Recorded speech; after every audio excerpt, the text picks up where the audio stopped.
Welcome to the deep dive. Today we're going to get into something pretty striking, this trend being called Wexit. Right, the Millionaire Exodus from the UK. It's Yeah. certainly making headlines. It really is. And it's not just numbers, is it?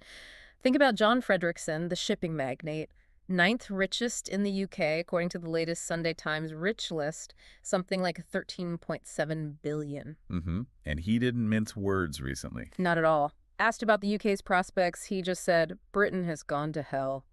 Pretty blunt. Very one. So we're digging into this using sources like that rich list and also the Henley Private Wealth Migration Report for this year. Exactly. We want to unpack what's driving this wealth migration and what it might actually mean for Britain. Where should we start? Maybe with Fredriksen himself.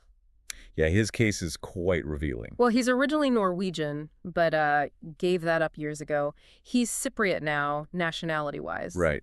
And his actions followed his words almost immediately. They did. After saying Britain's gone to hell, he shut down his London HQ, Sea Tankers Management. It was on Sloane Square. Pretty prestigious spot. Yeah. And now, most of his empire's operations are run out of the UAE. Okay, so that move, it wasn't just random. There's a direct policy link here, isn't there? You mean the non-dom thing? Exactly. The Labour government abolished the non-domiciled tax status. That took effect April 6th, 2025. Right. And that status, it basically let foreign residents avoid UK tax on overseas income and gains.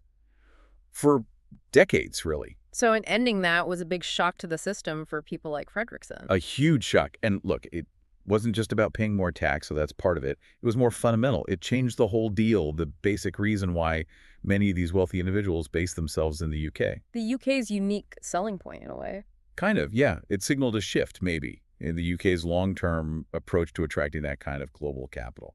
Less welcoming, perhaps. So Fredriksen also mentioned pessimism about Britain's competitiveness, didn't he? He wasn't just talking tax. No, he wasn't. He talked about waning competitiveness, stability, even said people need to get up and work even more and go to the office, hitting out at remote work. So a broader feeling of decline. It seems so. And that connects to why places like the UAE are becoming so attractive. It's not just the low or zero personal income tax, though that's obviously huge. Right. They also offer, a certain lifestyle, perceived stability, a very pro-business environment.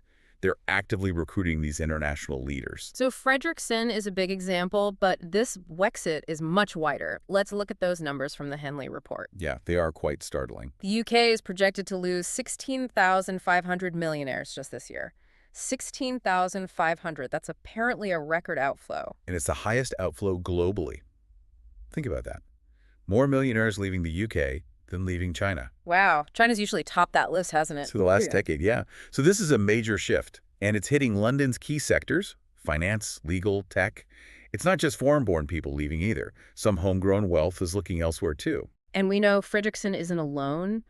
You've got other Norwegians like Helene Opsal and Peter Smedvig leaving London for Switzerland and Stavanger. And even huge names like Lakshmi Mittal, the steel guy, and Nassef Sawiris, who co-owns Aston Villa.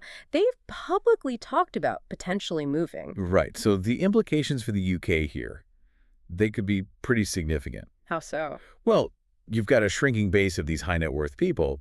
That potentially means less foreign investment coming in.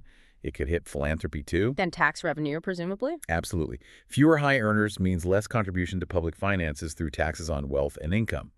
Critics are definitely warning about this, saying the UK risks losing its status as a global hub if policies don't adapt. So some might argue, though, that ending the non-dom status makes the tax system fairer overall.